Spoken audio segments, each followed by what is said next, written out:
Edwards on the 11th of April at around 11 in the morning, German time, trying to recreate as much as I can the journey my grandfather, Ed Carter Edwards, would have taken coming off the train and being moved to the disinfection block at Buchenwald. So, starting with the tracks, he would have been taken off the train forcibly with the other airmen and French prisoners, moved in this direction.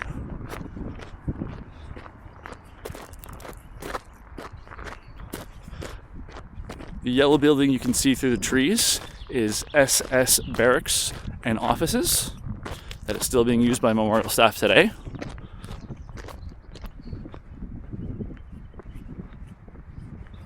So now we're being moved down to the actual camp. Imagine rifle butts, lots of shouting, German shepherds nipping at your heels and thighs and whatever else is available.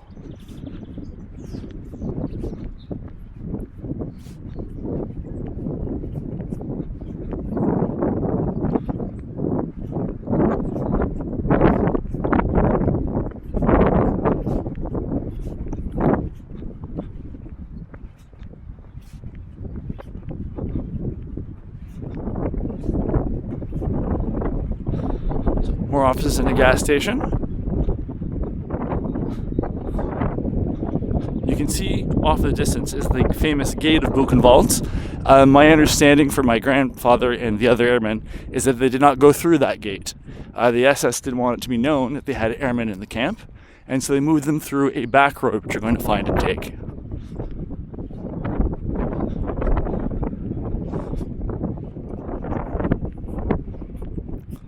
It's windy and cold up here.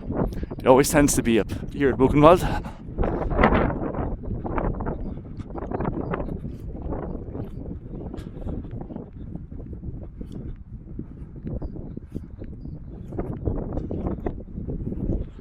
So ahead there are two gray buildings. One of those, or a building that would have been behind the one on the right, was a processing space where they would have gotten their papers. So I've got my grandfather's registration card. I think it would have been received in one of those buildings, but I don't know if they would have marched forward and then marched backward, because we're going to the right now.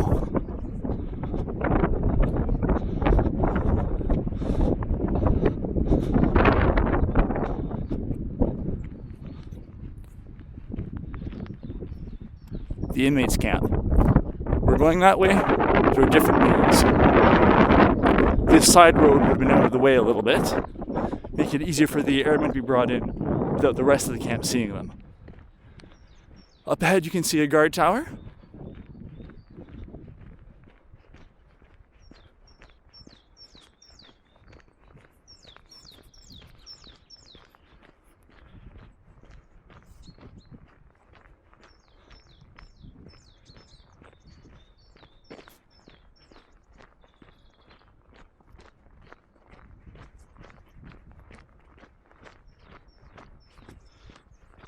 And you can see right there through the trees the crematorium.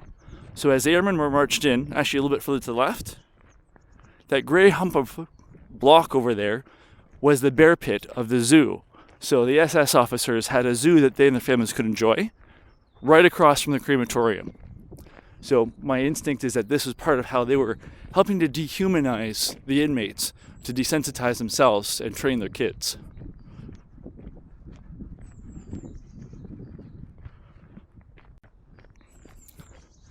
So, guard tower, and there is the crematorium.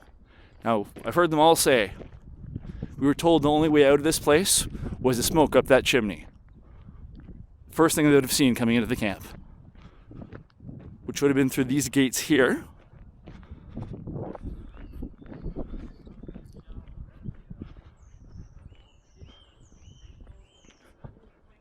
Now, this road in front is part of the circular road for guards to keep track of what was going on in the camp.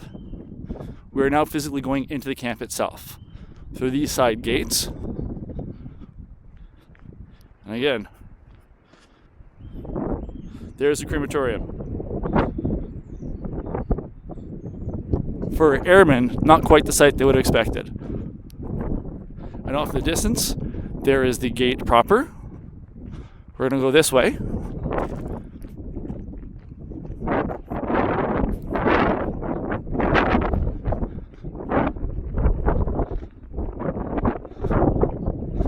This metal poles, of course, would have had barbed wire between them, which would have been electrified. Some inmates would throw themselves against the wire just to end their misery.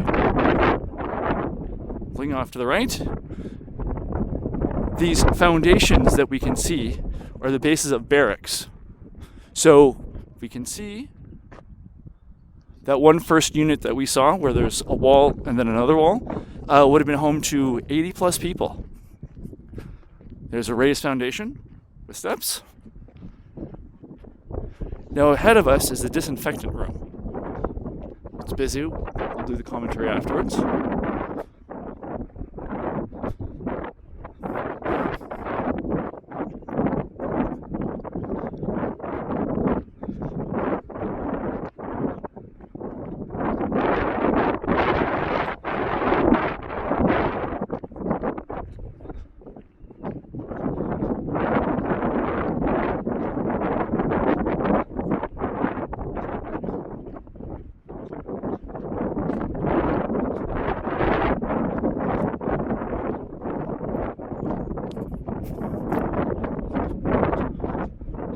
So this is the building where other inmates would have taken their clothes, shaved them, given them a wash with some sort of lye soap solution, and then they would have been moved from this building to this one to get their new uniforms.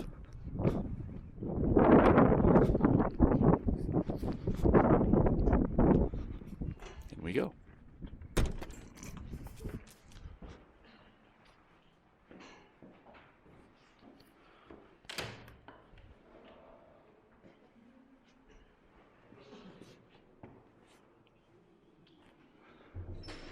So, I believe in this room here, actually there's a sign somewhere that tells us what's in here. Here we are. So this was the stripping room. So my grandpa would have had his clothes taken from here, and then I think they would have gone this way. And the plaque for this room is over here. There's a lot of art. This is an art display in here now. But in here, we see the foundations of a tub. Well, this would have been where they were shaved. This would have been the room where they were shaved. So after having shaved and stripped, just look at this. All shoes of inmates.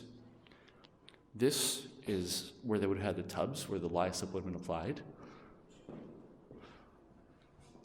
Would have looked like this.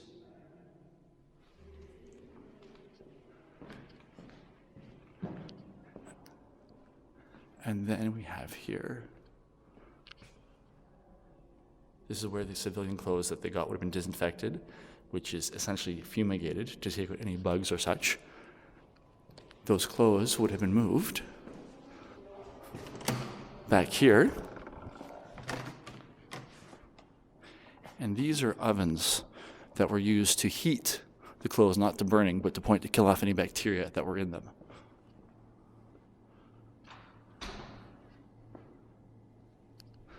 Now we're going to go down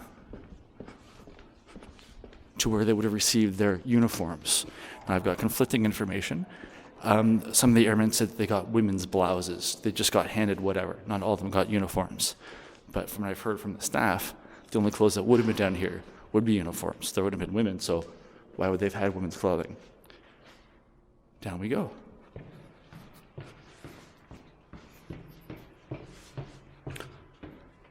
So somehow in this room they would have been given their uniforms.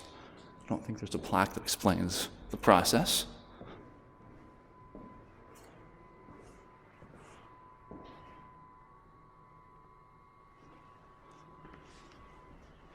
No, it's locked.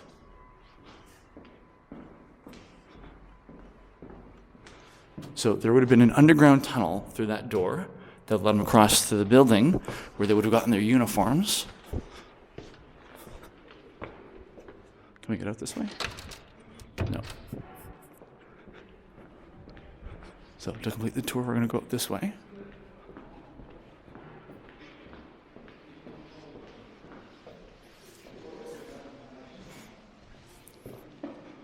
Looks like this would have been a station where the political or the prisoners that were managing stuff might have been collecting things.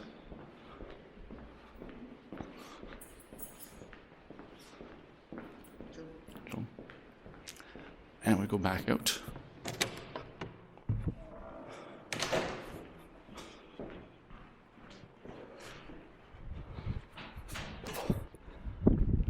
So they would have gone underground, a little tunnel from here to here, and to this building, where they would have gotten their uniforms.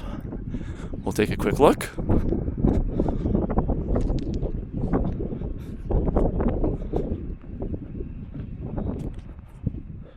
You can see up there is the main gate, and all of this would have been covered with blocks. Some stone, mostly out of wood, with hundreds of people. I think there was 30,000 inmates of Buchenwald. So just this, 30,000 people.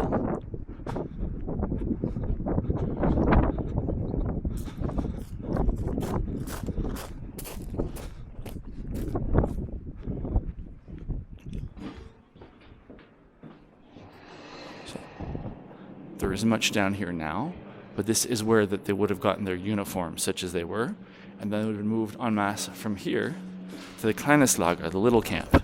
And that is where they spent their first 3 weeks out in the open air. So we're going to go there now.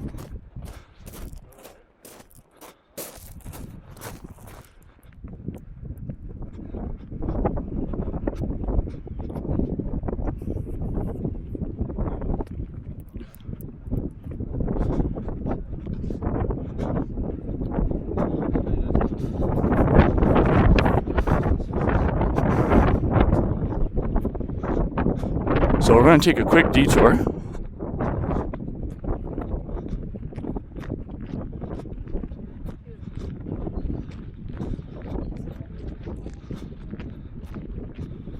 This is a plaque that was established with support by Mike Dorsey, the director of the Lost Airmen of Buchenwald.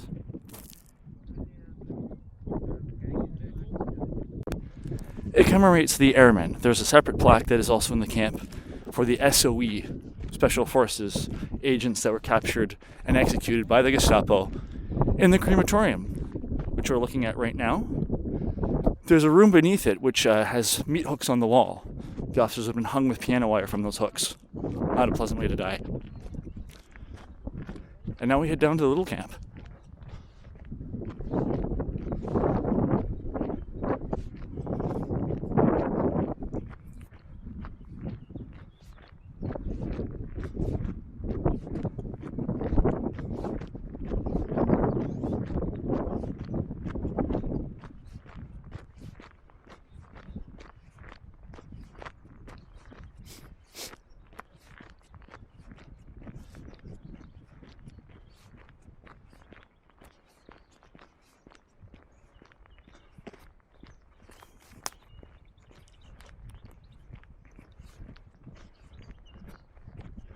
So it's a little idyllic now.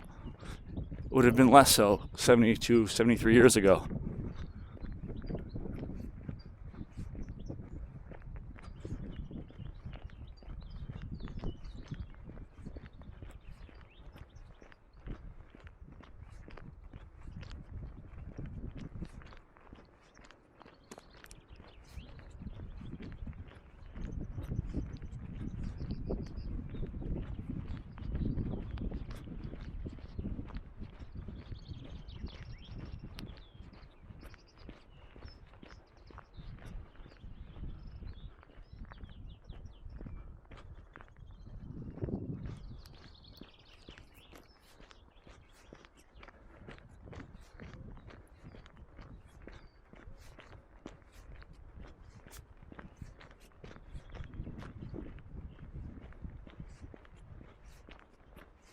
So this is in the little camp, I believe.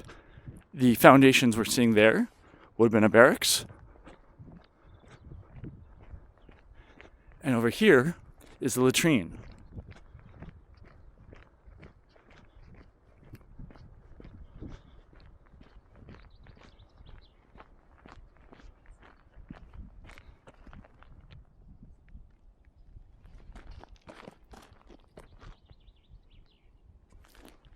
So there's stories of men falling into the latrine because they were too sick to keep themselves up, sick with dysentery and pleurisy and typhus and other illnesses, because again, this was sort of the decontamination zone or the quarantine zone. So picture falling into this.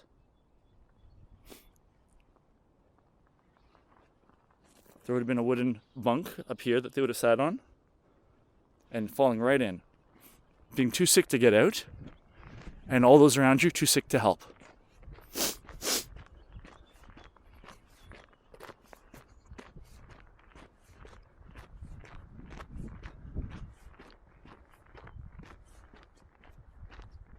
And always, you can see it for the sunlight, you would see the crematorium with smoke belching out of it, and the gate. When the airmen first got to the little camp, which is where we are now, they would have slept out under the sky. So for 3 weeks, they were here, somewhere on the ground. I don't know what it would have looked like at the time. Down there is a memorial that was erected, not by support from the Canadian government, but was erected to commemorate the little camp. Hopefully this wasn't the ground they slept on.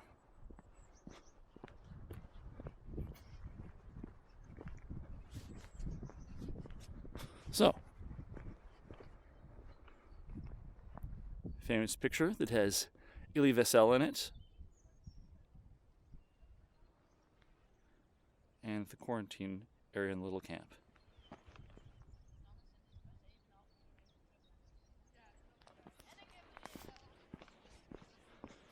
So, from here, they're moved to Barracks 58.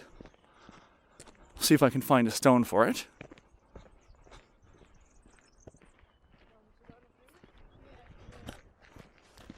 It's good to see students here learning. See what number is over there.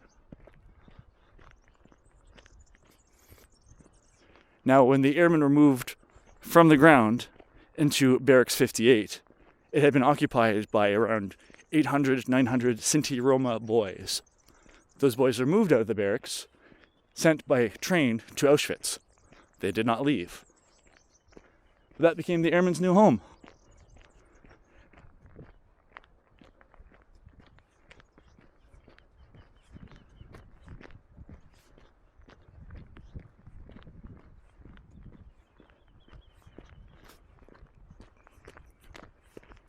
Each of these little stone markers has a number on it. This would have been a block. So block 51 to 62. Block 58 would have been the block that the airmen were in. We can now have a good view of the camp. That's the disinfection room, the crematorium, the main gate, and the space over there. So that's me out of my memory, so we're going to stop. In the distance, that is the infirmary that was used in the documentary that Red Sharon did for CBC The National. It now looks like it was not the one that my grandfather was in. So there you have a quick tour of my grandfather's main experience here at Buchenwald. Time and computer memory aside, we'll see what else we can do.